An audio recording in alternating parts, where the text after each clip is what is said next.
Anos de chumbo. Assim foi chamado o período de 21 anos de ditadura militar no Brasil. Censura, torturas e assassinatos. O Arquivo Record de hoje volta ao dia 31 de março de 64. Tropas saídas de Minas Gerais avançam em direção ao governo federal, exigindo a renúncia do presidente João Goulart. Para evitar uma guerra, Jango abandona o país. Era o golpe militar. 1964. O mês de março começou turbulento no Brasil.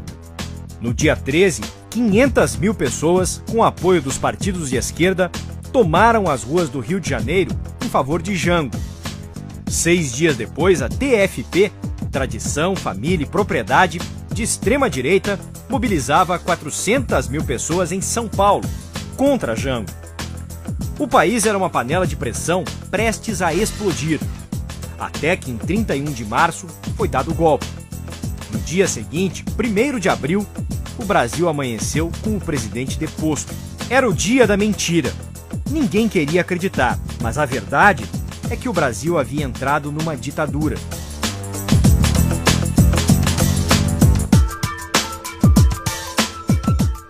Numa ditadura que duraria 21 anos.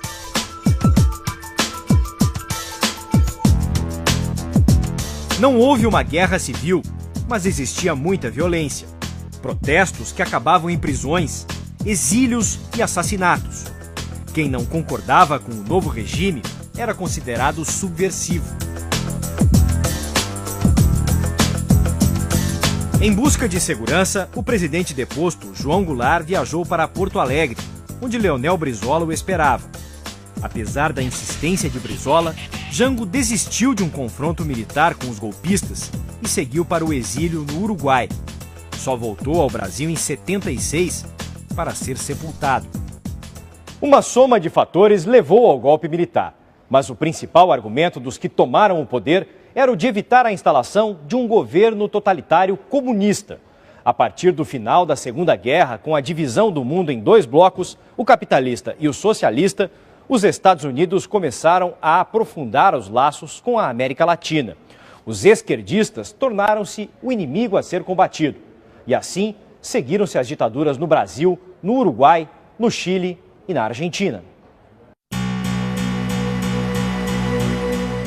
Recentemente surgiu uma nova versão para a morte de Jango, que ainda está sendo investigada. Segundo um ex-agente do Serviço de Inteligência uruguaio, o ex-presidente foi assassinado. Ele teria morrido envenenado e não de infarto, como foi divulgado na época.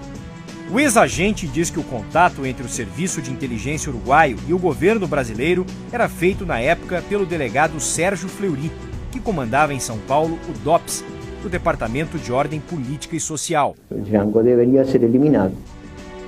Com autorização do então presidente Ernesto Geisel, o delegado teria dado a ordem para que Jango fosse assassinado. Carlos Milias Golugos foi o encarregado de trocar os remédios que Jango tomava. Ele foi no Uruguai e transmitiu para nós que havia que dar um jeito em Jango Goulart porque o presidente não queria mais ele vivo. João Goulart morreu no mesmo ano que Juscelino Kubitschek, em 1976. Após o golpe militar, o general Castelo Branco assume a presidência. Caça os direitos políticos por 10 anos de 337 pessoas, entre elas os ex-presidentes Juscelino, Jango e Jânio, e altera os rumos da política econômica. São extintos os partidos políticos existentes e é introduzido o bipartidarismo. Aparecem a Arena e o MDB. Logo depois de Castelo Branco, Costa e Silva assume a presidência da República, com um governo mais linha dura. Organiza-se a Frente Ampla, reunindo líderes caçados como Juscelino Kubitschek e Carlos Lacerda. Costa e Silva proíbe a Frente Ampla, determina a apreensão de livros, jornais e revistas. Além disso, impede qualquer manifestação de rua. É no governo dele que é decretado o Ato Institucional número 5. A produção cultural no Brasil foi duramente atingida pela ditadura militar. Era preciso muita criatividade e uma boa dose de coragem para driblar a censura.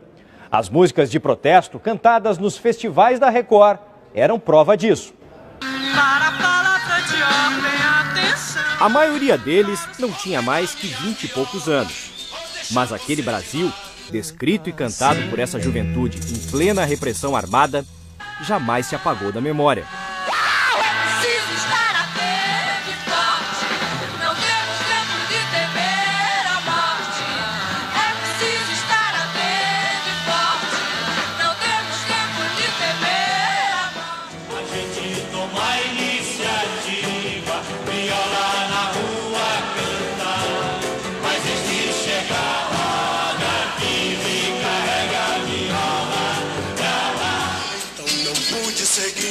Valente, lugar-tenente, de dono de gado e gente, porque gado a gente marca, tange terra, engorde mar. Mas se você não concordar, não posso me desculpar, não canto pra enganar, vou pegar minha viola, vou deixar você de lado, vou cantar no lugar, na boiada já fui bom. A censura e os censores da época não conseguiram impedir a crítica de uma geração inteira, cantada em códigos, de maneira velada. E o público reagia emocionado aos refrões que falavam de união, verdade e liberdade. O cordão da liberdade, ensaiado com carinho, pelo Zé Redinguinho e pelo Chico, pelo Cavalo, linda fantasia. No foco da mocidade, colorida de ousadia, costurada de amizade, vai servir o meu corpo desfilar pela cidade. A ditadura começa a dar sinais de enfraquecimento quando o general Ernesto Geisel assume a presidência. Dificuldades econômicas anunciam o final do milagre econômico. A dívida externa contraída para financiar as obras faraônicas do governo atinge mais de 9 bilhões de dólares. A inflação chega a 34% e uma crise mundial de petróleo em 73 repercute no Brasil, aumentando o desemprego. Com Geisel começa uma abertura política lenta e gradual. Em 75, ele anuncia um acordo nuclear e a construção de 8 usinas para gerar energia. Surge Angra 1, aumentando a dívida externa. Uma guerra silenciosa continua. O jornalista Vladimir Herzog é morto no DOI-CODE, em São Paulo. Estudantes no Largo São Francisco se manifestam pela anistia dos subversivos e pedem liberdade. Os jornais Opinião e o Carioca param de circular.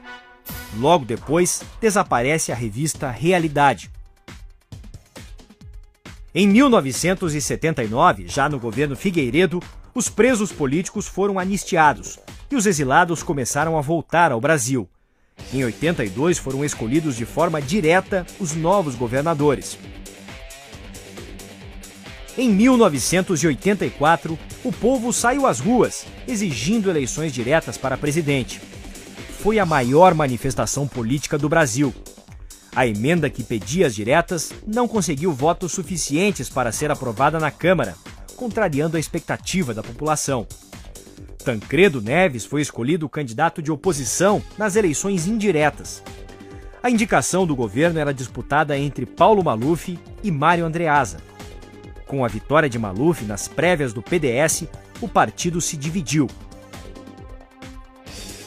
A Frente Liberal resolveu apoiar Tancredo, indicando como candidato a vice José Sarney. Tancredo venceu no colégio eleitoral no dia 15 de janeiro de 85, mas não chegou a assumir. Antes da posse, ele foi internado com uma crise de diverticulite. A doença o mataria no dia 21 de abril de 85. Em seu lugar assumiu o vice José Sarney, primeiro presidente civil depois de um ciclo de 21 anos de governos militares. O programa de hoje fica por aqui.